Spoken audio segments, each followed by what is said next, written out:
Episode 71. One of the metrics says they can't find the heroes because they're in a part of space with intense electromagnetism or something, so they want Eggman to find them. And I'm surprised the yellow guy is still alive. It would have been perfectly acceptable for Sonic to have destroyed him earlier. Eggman has his arms crossed, and he says that he can't figure out what the metrics are trying to achieve with destruction, stating that there would be nothing to rule over. Why do the metrics think he has no vision? That isn't a proper response. When a writer knows that what the characters are doing is illogical, and they have no motive, there's no justification for not explaining that motive. Eggman's working with them. Why wouldn't they tell Eggman, who's working with them, what their plan is? I like the music playing when the Chaotix introduced working in a bar.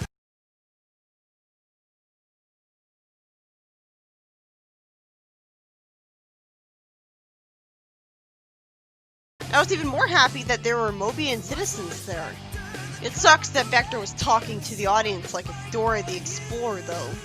And apparently in the Japanese version there's much more fourth wall breaking, like they think they're Sonic Boom or something. So thank God the dub cut all of that out. We see a flashback meant to explain why they're not doing detective work. Why explain that they're detectives just to never show them constantly getting victories over villains and being competent like detectives would? Vector pilots the spaceship into an unknown area in a flashback that wasn't on the map. He goes through a wormhole and ends up crash landing on a planet. A guy says he was going to pay them next week, maybe. I thought they were on Mobius. Why are they saying this planet? Now all of a sudden we've got a human-like guy who reminds me of Vertical from Archie.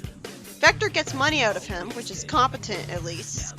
And Eggman shows up here because he's looking for someone. Vector says he'll need to give him a description, and it turns out he's looking for his typical enemies. Eggman says that the Metrics want to ask them some questions. Naturally, Vector is opposed to working for the Metrics. Eggman says he's the top commander of the Metrics and puts up the wanted poster. Vector says to find some place where they won't be an eyesore, and I start giggling when the robots hide the poster under a table in the bar where no one would ever see it, and Deco even says there's gum there. But Eggman wouldn't agree to this. Then it turns out Sonic and his friends are hiding on the same planet as Vector, and they want to fix their ship and get out of here. Sonic is told that he can't go out shopping for parts because he'd be recognized, even though we'd see him as just a blue blur in the flashback. But that would be recognized as him too, if they know he can do that, but they shouldn't know, because they don't know him. Unless they do, because it's Mobius? Why does he think he'll be recognized? The wanted poster is hidden under a table. Vector gets a list of hardware parts, as I really wish those civilians were Mobians. Vector has to remind himself that he's not shopping for his own chip, and the one bagging his stuff unrealistically tells him everything he's giving him, which unrealistically tells the Metrics that the heroes are on this planet and need their ship fixed. To be fair, it's Vector buying the parts, so it'd be easy for Metrics to assume that he's with other Mobians. What's the point of showing Tails and Cosmo doing nothing twice? If you're going to have them doing nothing, can't you just at least have them holding each other? Chris warns Amy that they could be monitoring their communications, and Vector offers to take them over. Eggman calls Vector in front of them, and only gets Amy mad. Eggman amuses me by saying that Vector's this rude to his customers is no wonder he's empty. Eggman says he came here to celebrate because he's going to beat Sonic with the Metrics. It's forced that he's pointlessly saying all this because it's like he's only being written to say it so Sonic can overhear him. But it is possible that he's intentionally warning Sonic by warning Vector, since he was opposed to the Metrics' pointless destruction. Vector gives Eggman a drink, and I guess Eggman has a good reason to trust Vector not to poison him because he's a hero. But there's no excuse for him not putting sleeping pills in it at the very least. Eggman tells him the Metrics will have a whole bunch of ships going to head for his spaceship, and makes it obvious that he is intentionally warning them. Amy says that even if they stay on the planet, sooner or later the Metrics will track them down anyways, and Knuckles says their laser cannons aren't powerful enough to ward off an entire fleet. What do you mean by powerful enough?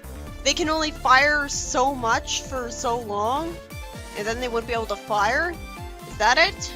Because whenever they hit stuff with lasers, it damages them. Amy's told the scopes aren't working because they're disconnected to make repairs, and Sonic says they have to repair the ship and take on that fleet. Well, no duh. I can't blame the Chaotix for wanting to stay safe back in the bar. Sure, it's lucky for Vector that it turns out he's got a bartender's license, right?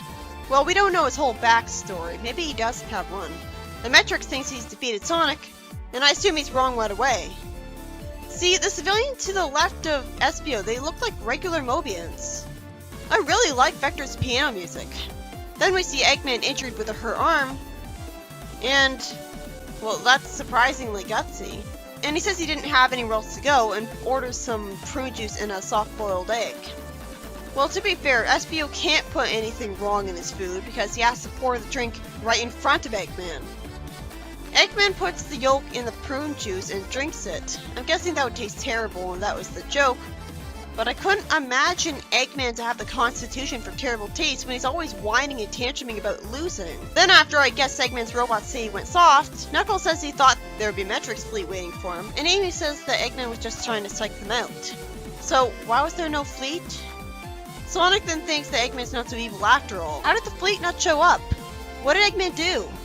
We didn't see Eggman awesomely destroy them all with missiles, though their fleet would have force fields. So how did Eggman save them?